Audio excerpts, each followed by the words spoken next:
Bismillahirrahmanirrahim. Da sunan Allah mai rahama mai jin ƙai. 'Yan secondary school kashi na 4. Sa'anta na gani an fito daga wanka, sai wannan nan take da baby, saboda suna kwashe wa yara ruwan daɗi. Gaskiya baby kin ji daɗi yau sosai. Kin je da nake jin ki kuwa kamar zan bar duniya saboda tsafar daɗin ki. Dariya ce ta sa tana rufe fuskarta da tafin hannayenta biyu. Me kuma abincin kunya? Ai mun riga da mun zama ɗaya. Kuma gaskiya ni ba kya isa ta. Kawai dai zan haƙura ne saboda na gama garba ta kawo kai. Wato kada ku je gida a muku faɗa. Sannan kuma dole ne na shirya mana fita inda za mu yi kwana 2 muna holewar mu. Kai kawai jiddin ta ɗaga ba tare ta ce da antin ta komai ba. Falo suka fito bayan sun sa kaya a nan. A nan suka samu zi da ban mu ta sai fa mulmula suke. Ita da zi ɗin ta yi lamo a cikin momin. Tana ta faman limshe danu da alamar abin ba ƙaramin daɗi yake mata ba. To ai sai ku tashi. Ko ba ku gama ba ne Ayu? Antin ta faɗa tana mai ƙalƙaliya da dariya. Ai gwaran mu a kanki. Ke fa ina jin kyara a toilet ba ƙyale yarinyar mutane ba. Kina wani cewa taimaki goho saboda tsabar jaraba. To sannu. Sa'idana ana ruwan kuɗi kuna cin bashi. Haka dai suka ta hira cikin raha. Har suka ƙarasa unguwar su zi. Suna yin bakin suka rungume juna suka kawo tsotsotsi kamar wasu mayu. Aƙalla sun kwashe kusan mintuna 10 sannan suka fito suka shiga cikin gidan. Sosai iyayen na suka nuna jin daɗin su da kawo su da antin ta har gida da kanta. Sannan suka tambaye ta ya mai jiki. Ta amsa musu da sauƙi. Kuma ta gode sosai da wannan ziyara da su da suka kawo mata. Tashi tai suka fito ita da Hajiya Turai sai je da ma suka rako su. Je suke kamar su biyo su. Soyi ba. Wani kam nake ganin kamar ɗabi'un yaran nan Zainab sun fara canza. Kamar ya Rabi. Ban gane abin da yake nufi ba. A'a wallahi. Kawai dai sai nake ganin canje-canje daga wajensu. Saboda yanzu idan kin lura ta ki ga ba sa shiga kowane gida a unguwar nan. Kullum suna tare. Sannan idan kin ƙara lura akwai matar da take kawo su har gida a mota. Duk sanda ta dawo da su sai sun ɗan jima a cikin mota kafin su fito. Haka ma idan za su raka ta sai sun shiga mota kamar da yadda saurayi da budurwa suke. Dakata min Talatu. Zargin ya'yan namu yake ko me? Ban gane inda magana ki ta dosa ba. Haba dai soyi ba. Wani irin zargi haka ana zaune lafiya. Kawai dai Hausawa na cewa idan ka ga naka na shirin bin wata hanya ta daban wacce bata taji ba to kai kokari ka taro shi tun kamun ya fanɗare. To ni ba na son irin haka. Gaskiya wannan ai zargi ne. Ko ma na ce shiri yake nemo wa yaran mu. Haba dai soyi ba. Su ma fa kamar 'ya'yana ne. Ya za a nemi su shari? Domin yadda zan kula da tarbiyyar Rabi haka su ma zan kula da tasu. Kawai dai an ce wai gyara kayanka ya fi sauke maraba. Gaskiya ba na son irin haka. To wai ma ke ya aka kika san suna daɗewa a mota? Da bai ke musu kenan? Wato duk sanda kika ji mota ta shigo layin nan sai kin fito ko? Ki tsaya kina musu laɓi. To gaskiya ba na son irin wannan. Daga haka umman jiddan ta tashi ta fice daga cikin gidan. Ko kitsan ma bata bari an mata ba saboda tsawa ɓacin rai. A'a, umman jidda ba dai an gama kitsan ba. Wallahi kun yi sauri yau sosai. Haba. Ina aka samu damar yin kitsan. Na je taimakon kitso ta fara mun wasu maganganun banza da na wofi. Kamar ya. Ban gane abin da yake faɗa ba. Me ya faru kuma? Ke dai bari. Wai yaran nan su jidda. Saba umman jiddan ta kwashe bayanin ta faɗa wa maman zai. Wanda labarin da Talatin ta faɗa mata. Sosai kuma maman zai tiranta ya ɓaci akan magana ta Talatin. Wai ko Indo. Ba za ki fito ki kai min niƙan nan ba sai rana ta faɗi? Ki zo kuma ki ishi mutane da rakin tsiya? Gana fitowa ina yin kwalliya ne. Fitowa ta yi. Fuskanar ta ci uwar huta kamar mai shirin zuwa tashe. Yauwa kin ga ina. Ai na yi kwalliya na yi kyau ko? Kawo kuɗin niƙan. Idan ta yi magana tana mai miƙa hannu alamar inna ta bata kuɗin niƙa. Kiwa Allah da Annabi Indo kar ki daɗe idan kin je, kin ji ko? Kin ji yarinyar kirki? Maza ki je ki dawo na ɗora abinci kar malam ya dawo ban gama girki ba ya hawan da faɗa. To inna, amma ki bani 20 zan sai goruba a hanya yadda zan fi yin sauri. Wato kin ga idan ina cin goruban nan sai ya zama na kamar ina zuba mai ne a cikin ciki na. Zan fi yin sauri in dawo miki da wuri. To ki ɗauki 20 ɗin a cikin. Sannan ki yi sauri ki dawo.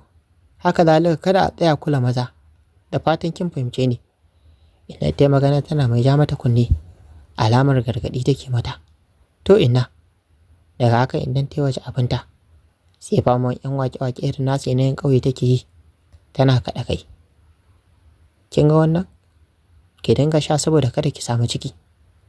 Ni kan gaskiya Jamsi, ina tsoro.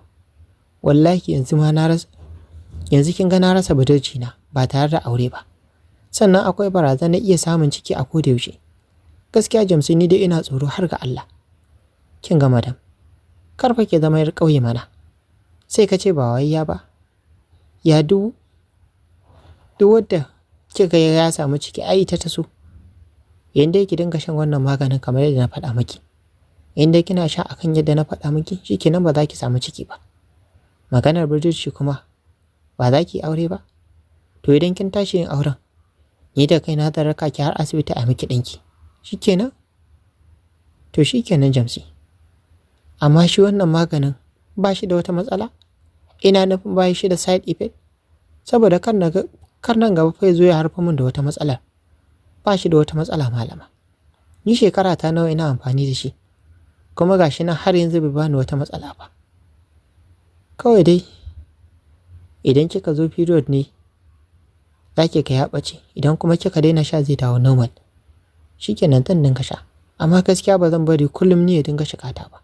Ha ba, kawai ya je ya mai da ni tsohuwa. Ke dai kika sani, ga kina kamar wayayya amma kuma sakarya. Ni wallahi wani lokacin ma har aushi kike bani. Abin tsaye ki yayi yawa. Wata kam yarinyar nan kullum ƙara girma take yi. Ji yadda mazaunanta suka ci tam. Abin gwanin ban sha'awa. Kai sauri don Allah malam mai niƙa. Inna ta ce kar na daɗe, abinci za ta ɗora kar baba ya dawo ba a gama abinci ba. Ya hauta da faɗa. To yar gidan Inna. Amma fa wannan kwalliyar taki ta yi kyau. Sosai. Ga kin ƙara girma sosai. Haka zalika ƴaƴan mangwaronki sun ƙara tashi. Shi kawai nake buƙata, shi kawai duk sun nuna. Sha kawai suke buƙata. Yayi magana mai sassarƙewa. A ina mangwaron yake? Ni ban gani ba. Inda wata magana tana mai ɗan gwiwa baya. Alama tana son ta ga mangwaron. Kina son gani ne? Eh ina so. Ta yi magana cike da zaƙuwa har da daga kai. Shikenan. Idan kin kuma dawowa zan nuna miki shi har da ayaba ma. To ko wallahi dama ka nuna min yanzu. Ayabar ko wallahi in dai ka nuna min sai na ci. Don sosai nake santa. Daga haka ta ɗau niƙanta ta yi gaba abinta. Bayan ya ce mata ya gama ya turo mata niƙan. Yau ma dai kamar kullum. Indo tana shiga gidan ta fara jiyo nishin sa a tsakar gida. Niƙan da ke ɗauke a kanta ta aji sai faman kunkune take tana kumbure game da faɗin. Yanzu za su sa fara mutane ta fara ciwo. Kullum su yi ta abu ɗaya ba gajiya. Haba. Zuwa da ita labe tana leƙen su. Daga babanta ya fiddo da sandar ba'aran shi ya saka a cikin bakin Inna. Inna sai faman tsotsa take kamar ta samu alewa. Sai wani nishin jin daɗi take yi. Tashi ta hau kansa. Ta saka bananar tata a cikin hedikwata ɗinta. Shi koyi da sauri. Sai faman buga mata watsu yake. Yana sokowa a kanta. Yake kamar ba gobe. Gaba ɗaya sun basu rikice gidan saboda daɗi da nishin da suke. Game da sambatu marasa kan gado. Hannu Indo ta tura a cikin fan ɗinta. Sai ya fama kwakwale-kwakwale take. Yayin da wani ruwa yake fitowa daga gabanta. Idan ta sun gama canza launi sun koma launin ja. Saboda tsabar daɗin da take ji. Ka suna waɗanda ka ce a rubuta maka na noise maker. Karɓa Uncle Bashi yana kiran sunansa ɗaya bayan ɗaya. Jamila Yakubu. Rufai da Habib. Wata kan ku kullum sai an samu sunanku a cikin 'yan surutu ko? Kun fi kowa iya surutu. To ku biyo ni ofis. ko kuma sauran waɗanda sunayenku suke a jiki sun fanshe ku tunda sun fi kowa iya surutu. Cikin ofis ɗin suka shiga. Kefi na zaune yana makin ɗin assignment da ya ba NJS1. Ɗaguwa yana mai kallon su kafin ya fara magana. Lafiya kuwa ba shi, me ya faru? Me ya faru kuwa? Ka dai san sun fi kowa surutu a ajinsu. Shi ne na tawo da sunan su karɓi hukuncin da suke. Amma ai mun yi da su, sai nan da kwana 3 za mu neme su. Ya kamata a bar su huta saboda kada abin ya yi yawa. To ai yanzu ma ba wani abu za mu yi da su ba. Kawai za mu ɗan kashe ƙishirwarmu ne, su ma kuma da alama suna buƙata ko babies? Da sauri Jamsi ta ɗaga kai alamar A. Da ni ta ba ta ƙi harkar nan kullum ba. Yin san harkar nan take kamar wata maman twins. Shiga suka zauna ciki, shi kuma ya rufe ƙofa. Yadda ba damar mutum ya shigo har sai ya ƙwanƙwasa an buɗe mishi. Dama kuma ta waje ba a iya ganin na ciki. Nan Jamsi da Bash suka fada tekun daɗi. Shauƙi sosai suka ayyana suna ta faman romansin ɗin duniya cike da alamar buƙatuwa. Kebi ne ya matso kusa da Rufi yana faɗin, mu je, kin tsaya kina ta fama wani kallon su. Wadan Allah ke yaushe zaki saki jiki da harkan nan. Kwata Jamsi ta fi ki alamar wayewa. Ke kullum kina nuna kamar tsoro yake ji. Sai idan harka ta yi nisa sannan sai ki saki jikinki. Da wannan maganganun da Kebi yake, hannunsa na cikin rigarta. Kowa dai ya san yunifom yadda suke riguna a wadace ba matsatsu ba. Ko dai akwai abin da yake tsoro ne ko kuma ba kya jin daɗin harkar. Ya yi magana mai kallonta. A'a sa, ba haka ba ne, ina jin daɗi sosai. To amma me yasa ba kya sakin jiki da ni? Kamar yadda naga Jamsi tana sakin jiki da shi. Kin ga, yanzu ma fa ita ta fara yi mishi kisin. Amma ke gaba ɗaya kin ɗaya. Kullum a waje ɗaya kike. Zan daina nema. Kai zai ta bashi amsa ba tare da jiran wata magana ba. Oke, to yanzu a bani abin daɗi. Nashanin ta tura mishi.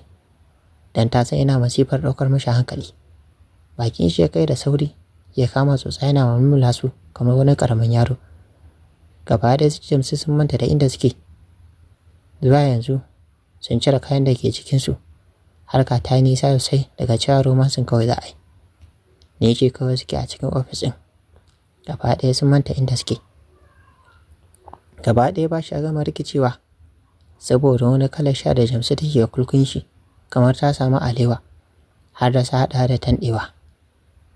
Tebalin cikin ofis ɗin Jamsi ta tafa ta mishi goho. Ta rabon karo mishi kanta. Aiko da sauri ya tashi ya tura kulkin shi a yi duka ɗinta. Ya fara kai mata wani irin haka kamar ba gobe. Gaba ɗaya su Rufi ma an dilmiya kokin daɗi. Ta manta da wani tsoronta take ji gaba ɗaya. Ƙafafuwanta ta buɗe ya saka kulkinsa. Sai faman sama da ƙasa yake. Wani ruwa na fitowa daga cikin wajen. Wannan jikinta ta ƙara cirewa. Ta hau tebul ɗin da ke wajen. Ya zama na suna fuskantar juna.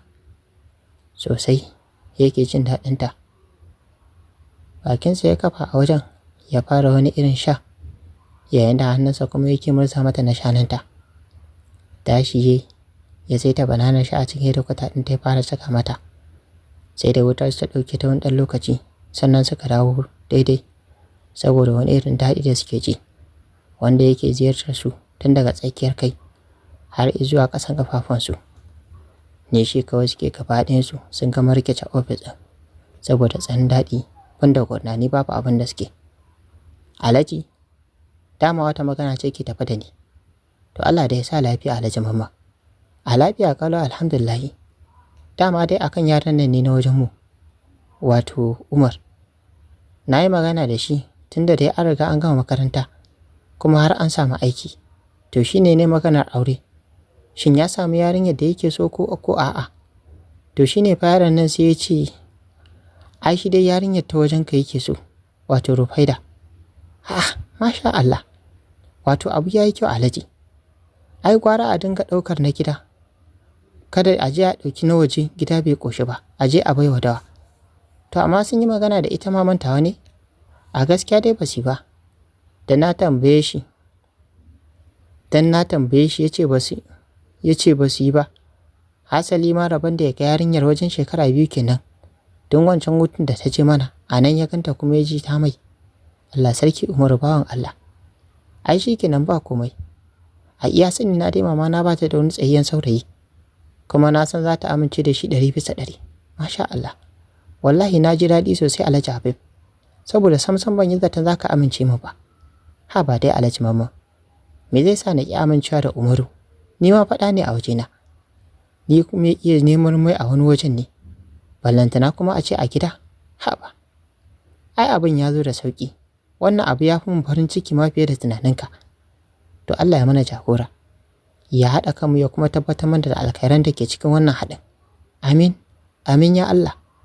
Da kuma babban burina shine tana gama makaranta na samu ne mata aure. Idan tana da ra'ayin ci gaba da karatun, sai ta ci gaba da shi a ɗakin mijinta. Idan shi ma mijin yana da ra'ayi. Saboda yanzu duniya ta riga ta lalace. Yara ƙananu ne suke zinace-zinace. Abin babu daɗin ji wallahi tallahi. Ai abin sai addu'a. Allah dai ya sa mu fi ƙarfin zukatanmu, amma abin sai addu'a kawai Alhaji. Allah dai ya kyauta. Ya kuma tsare mana zuri'a da al'ummar musulmi baki ɗaya. To, na sauraro. Kuna jin wannan tattaunawa da ake da baban Rufai da kuwa? Bai san yarinyar shi tuni ta riga ta lalace ba, ta haɗu da ƙaura banza. To, ni ma dai a nan gefe ina da Allah Ubangiji ya kare mana zuri'a. Ya raba ƙawayen banza da na gari. To, sai a tara shiri na gaba don jin yadda za ta kai a cikin labarin da muke kawo muku mai suna 'yan secondary school. Wanda ni Abubakar Sadiq nake kawo muku shonan shirin tamu nake cewa. Idan wannan ne farkon zan kawo wannan shirin tamu sai ku danna mun subscribe sannan ku taɓa alama kamar sanarwa. Domin ya dinga sadar ku da zarar mun ɗora sabon shiri. Kana ku ta wani alamar like domin ƙara mana ƙwarin gwiwa. Sannan ku share na wannan bidiyon ga abokananku da kyausa da Facebook. Sannan kuna damar ajiye ra'ayi, ƙorafi ko ba kamar session game da littafi da muke kawo muku. A huta lafiya.